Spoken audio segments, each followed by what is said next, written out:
Get up a notch!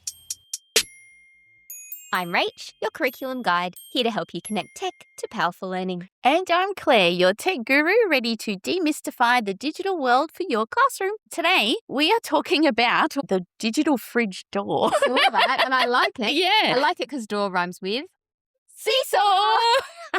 We have been noticing on a lot of online forums that there's heaps of chatter about things teachers need to start their year. So check out our mini-sodes because that inspired those. But Seesaw has come up. So it's a very powerful digital portfolio and a communication platform that basically makes student thinking visible. And I like to call it a window into the classroom. I don't know that I'd go the word thinking visible, but I'd definitely say student learning Definitely, visible, or yeah. student, work, depending on what you're doing. Yeah, and it's a really good tool for bridging that gap between the classroom and home. And their whole thing is like on my shirt, the learning loop, which signifies the loop between teachers, students, and the parents. So the teacher creates the activity for the students to complete at school, and then the parents can see it at home. And what I love as a teacher, it's a really great way to build all of your digital work samples of student learning, so it makes reporting and assessment a lot easier. I agree. Yeah. So I might say a little bit about how I've used. So I started with Seesaw. I think it was 2000 and definitely 16, if not earlier. Oh, so a long time ago. Yeah, really long time. Early adopter. I remember I had a year 4 class. I've just tested it out and it was very successful. It's, really leaned into it. In those days, I feel like it was just the digital portfolio, none of the extra bells and whistles that we will talk about today. Oh gosh, it's improved so much. Yeah, lots more now. But then I went on, I changed schools after that, and went on to implement then the paid version at that school. That was 2017. And we ran with it. I don't know if they still use it now, but I actually do. Yeah, no, there's a lot that do that in our system. Now, Yeah, so with my experience with it, it was in 2020 when COVID hit, and it was something that my principal at the time, we'd always discuss, should we do it? Was there a need for it? That kind of thing. Because 2020, COVID had happened, and 3 to 6 were fine. They had Google Classroom, but K to 2 were like, how are we going to share work? And so I just got this phone call. All right, Claire, get us on there. And I can imagine what we talked to Lisa, and and imagine what their offices would have been like at the. It was. Because, it wasn't just us. It was a lot of schools that just decided at that time. And it was brilliant for that period of time. And then as a lot of other schools, we just kept using it. And at my current school, it's our LMS. It's our main learning management system with parents and students, and all of our communication to parents is through it. And our high school 5 to 12 use Canvas, so that's a whole nother episode we could do, but it's very effective. I think it's really effective for bridging the gap from preschool daycare to school. It is. It's so good for that, because I know, myself, you had that app, and it's even more so full on now, I think, early isn't childhood educators go above and beyond in terms of the content. Yes, and their parents are so used to getting updates all day, not just one a day, like all day long of what their child is up to. And then to go from that to kindy, it's very hard for them. They're used to having that level, so at least Seesaw gives them that, not as much, but it's definitely helpful. So to access Seesaw, app.Seesaw.me, and it's a web browser, but it's also an app as well. You've got 3 ways you can access it: as a teacher, a student, or as a family member now. On the one site. It's easy. It's quite easy when you go online too. You just never have any troubles. Student. Yeah, exactly. And then we've been administrators for our school, so that's another little level on there too. In the fine print. So basically, the teachers can create activities for their students. They can see everyone's work. They can set up assessments. They can do all sorts of things. Students just see the work that they're assigned, and that's it. And if you have allowed access, students can see other students' work on the journal for your class. But family members only see their child. So unless it's a class post that everyone can see. If you've been on an excursion, photos of the excursion, everyone's tagged in it, everyone's going to see it. But if it's Susie's English writing, and she posts it up, you only see your child, which is really good. And depending on your school settings, parents can add little love heart likes, and they can comment on their child's work as well. But anything that a parent comments, or even you can have it that students can comment too, teachers have to approve that comment. So it's very well monitored. So basically, their pricing, there's a free version. It's very minimal and basic now compared to what it used to be. You can only have 10 classes on it. And we've had a few issues in the past where some teachers got all excited and set up their own class, and they actually weren't setting it up in their school system. And so they were on a free version, which isn't ideal in terms of accessibility or data privacy. But then there's Seesaw Plus, which is the paid version that teachers can have individually if they want to use it if their school doesn't have it. Then there's Seesaw for Schools. So this is the gold standard one that the school will purchase or a whole district will purchase, which is what we've been part of. Pretty good. So if you're an individual teacher listening, it's definitely a tool that you need to talk to your Yes, I would for school your school leadership first Yes. before you launch in. Oh, and start using it. 100%. Yeah. So it's different. If your school is already paying for Google Plus, you're on the Google Workspace. Yeah, Google Classroom is included in that for free. You can, sort of do that on your own, but it's a bit different, isn't it? Like doing something like this. So I believe a whole school approach is much better and much more effective as well. But basically, it for whole digital student portfolio that parents at the end of the year can actually download their child's work on it. So teachers can there's a wonderful library full of activities that you can assign for your students to do that's quite interactive. Or teachers, I mainly do this, where you create a template and then you make an activity based on what you're doing, where the students have to usually take a photo and annotate their work. They can record themselves, just their voice, which can be problematic. Or record video of their work or of something they're explaining. I find it so good for the students that find writing really challenging. It gives them another outlet where they can share their learning and building their digital skills as well. And especially for assessments, because if you look at those verbs associated with our outcomes, which we might get to later, but it doesn't always say write. It might say describe or, explain. That's right. And that doesn't mean writing all of the time. So. And I just love that you can even, you can just take photos of stuff just happening in the classroom and just share that with parents. And then as a teacher, you just write a little comment in the comment box and with a few little emojis, and this is what we did today. And the parents love it. Like they just like seeing those things and they like and comment on it. It's really nice. But now they started this a couple of years ago, a new higher paid tier, of course, which we realized we weren't on and were sad about, was called Seesaw Instruction and Insights. And that kind of tier gives you more access to the wider, there's like a library of resources. You get a lot more. All of like AI features that are fairly new are included in that. There's all of these really great reading assessments now, these flex card things you can make. And because I'm a Seesaw ambassador, I used to get that. Well, we got that for free. But now they've gotten rid of that for ambassadors. So I was only a pioneer.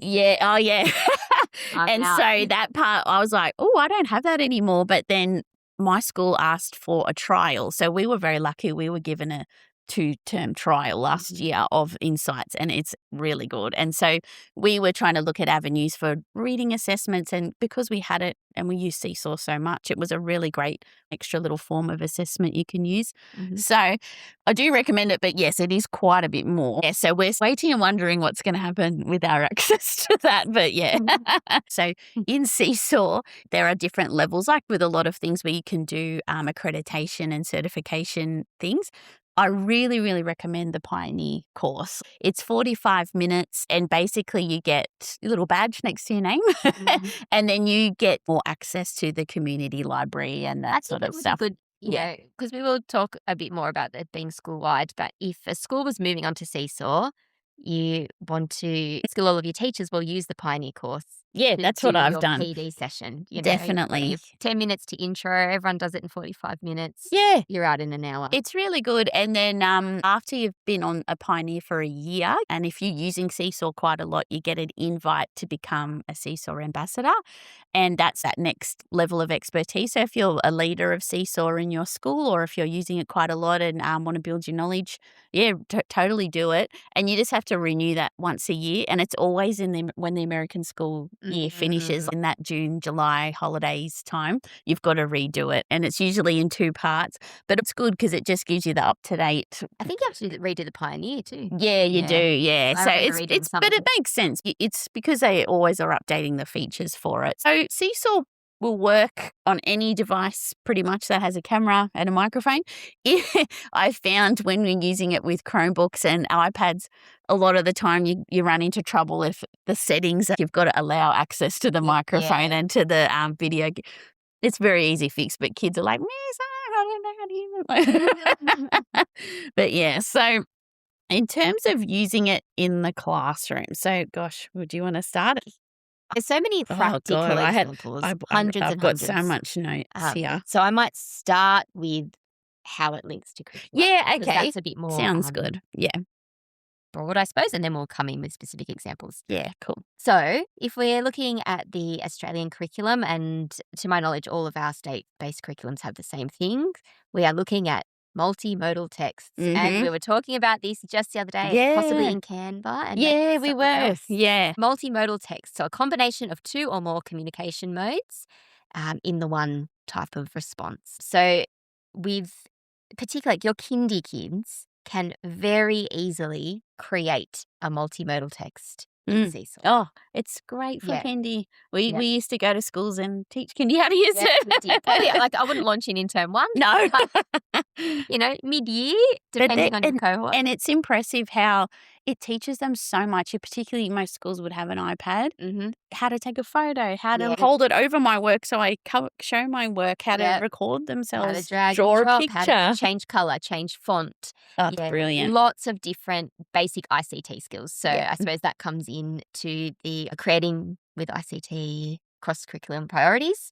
There's a lot of skills in there that are very easily met with Seesaw. Coming back to English, then thinking about communicating for a range of purposes and audiences, which is something you often see throughout the content in each of the year levels. Thinking now about audience. I think was it someone in infants I was looking, but it says a small audience. And if you're thinking, right, I'm communicating with my teacher and my parents. Yeah. What a lovely little audience you have. And it's such a rich opportunity for them to have that real audience, which extends a little bit beyond the person sitting next to me or my classmates at the front. So I love when they take a video of, say, a maths task they've done and showed how they worked it out. And they're like, today, Mum and Dad, I learnt this, or next time I want to try this. And it's a really nice way, I'm going off track now from the curriculum, but it's a really nice way of transitioning from our early childhood educators are doing this for me, and now I can do this for myself. I can show you what I'm learning. So it's really nice. In year 1, they're starting to then look at how print and screen texts are organised. So certainly you would be doing this, whether it be headings and titles, navigation buttons, swiping, verbal commands, etc. You'd certainly be able to do this through reading, but then they can take those skills that they've learnt and apply them themselves. Yeah, so super useful for that. As you get higher up into primary, it's probably, we haven't really said the age. Certainly this is a primary tool. It's built as a K-5 tool. Like that's what Seesaw call it, like for elementary in America. So definitely really great for infants, good for primary. Wouldn't do it anymore. Even just the look of it, a high school kid is bored. Yeah, it's a bit, a lot of schools use it for K-6. Like my school just K-4, but which is quite common. Well, and that's because you've got a middle school. That's right, and they change. You're not going to change your LMS just for 2 years. No. So, but definitely K-6. It does. It's fine. Yeah. So then, as you're coming up into the higher grades, so I'm still in Australian curriculum here, thinking about how in year 4 they would have to plan, create, edit, and publish. And I wanted to focus in on that word publish. Yes. Because there is a lot of research to say that handwritten documents are better. And, you can imagine then the kids are doing whatever they're doing in their books and they're writing it out, but they need somewhere to publish it. And we do have, be it in your syllabus document, which is interesting because I noticed the Australian curriculum doesn't have typing in English like we do in New South Wales. But they do have it in the literacy progressions and they do have it in the ICT capabilities. So It's so there. easy on that. You just go in the notepad and type it, or just take a photo of your written work and publish it that there way. you go. Yeah, There you go. and they could edit it. Yeah. That's right. So as a tool for publishing, really, really strong. And then the other place where it becomes really obvious to link in is with your digital technologies curriculum, Yeah, wherever you definitely. are. For our little ones, being able to navigate keyboards, being able to understand the position of the device in relation to a user, being able to reflect on and monitor typing accuracy, like we were saying, evaluating and selecting applications, or if we were Yeah. talking within the application, selecting the appropriate The tool tool to what you're sharing. to be able to, create an appropriate text for an audience, being taught shortcut functions and how to use these digital tools. Oh, it's so good. And even this is kindergarten. Identify some data that is personal and owned by them, and then as they get older, where that data is going, so that they're starting to Well, they build know that. they have to press that green tick and it's approved by your teacher and your parents and But can see it. even that, Yeah. right? And this is being stored on a cloud. And who can access yours? Well, mum and dad and nana. Yeah. And, but if you put it on YouTube, who can see it? Everyone, or, so being able to Understand that. Yeah. have a real tool in which to have some of those conversations about digital citizenship is super helpful. Yeah. Yeah. For sure. I noticed in year 2 they had a word they really liked, being able to work online with trusted adults. And I was like, oh, that's really nice. Coming back to some of our child protection work that you might be doing in PDH. Who are your trusted adults? I'm imagining that activity where Yeah, you with have the the hand. 5 people that are in It's yours. tight, but it's really works. Yeah, but, you could think, right, well, these people I know in real life, but do I have anyone I can talk to about online stuff? Yeah. I think its biggest strength is that if you compare doing a paper portfolio to a digital portfolio, Yeah. the digital portfolio can do everything that paper can do and more. And that's where its strength is because it's really enhancing what children are able to produce, share, store, etc. Yeah. In a way that they couldn't do without. Yeah, So. for sure. So we realised this conversation deserved more space. And rather than rush the practical side, we've decided to split our Seesaw episode into 2 parts. So far, we've covered what Seesaw is, the different access levels, and how it aligns with our curriculum. In part 2, we'll focus on getting started, practical classroom examples, and how Seesaw can work as a really effective assessment tool, as well as our favourite, the pros and cons. See you there!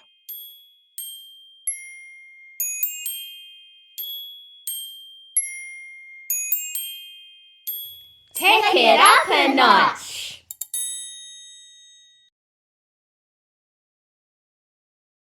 Think, right, well, these people I know in real life, but do I have anyone I can talk to about online stuff? Yeah. I know who my kids would pick. It'd be their uncle. Oh, he knows about computers. I'll pick him. Or maybe you, Claire. I think Oh, yeah, cute.